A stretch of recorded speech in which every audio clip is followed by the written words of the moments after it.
And then, meron pa pala akong isang ituturo sa inyo sa camera naman. So, i-click natin 'tong camera and sa camera, ito lang yung paglalaruan natin. Paglalaruan naman natin dito yung camera perspective. As you would see here. Tingnan niyo, puwede niyong baguhin yung camera perspective niyo in such a way na puwede niyong i-distort yung field of view. 'Yan. So, nakita niyo, 'di ba?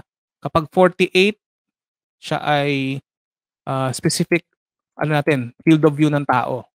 Pero 'pag medyo babaan natin, kita niyo mas ano siya, mas nagzo-zoom siya, 'yan. Okay? 'Yan, puwede niyong paglaruan 'yan. And the next one is, etong field of view in conjunction with yung camera bookmarks. Naalala niyo 'tong camera bookmarks, right? Puwede niyong i-save independently yung field of view dito. So, example, dito puwede kong i-save yung view na 'yan as let's say 30%, 'di ba, 30% yung field of view natin. Dagdag pa tayo ng isa. Let's say ito naman 48.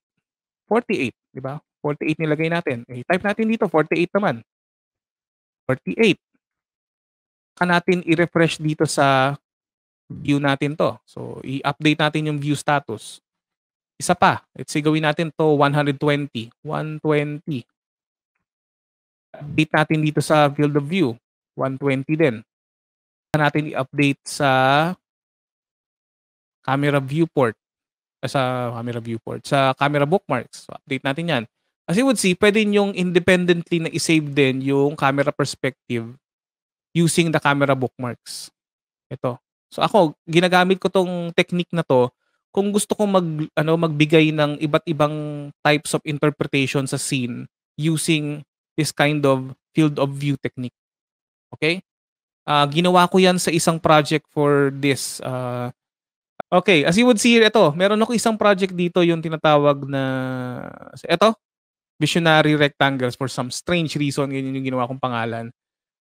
Nagbago lang ako ng field of view, pero nakapag-create ako ng ibang klase ng approach in terms of yung image na na-generate ko, as you would see here, yan.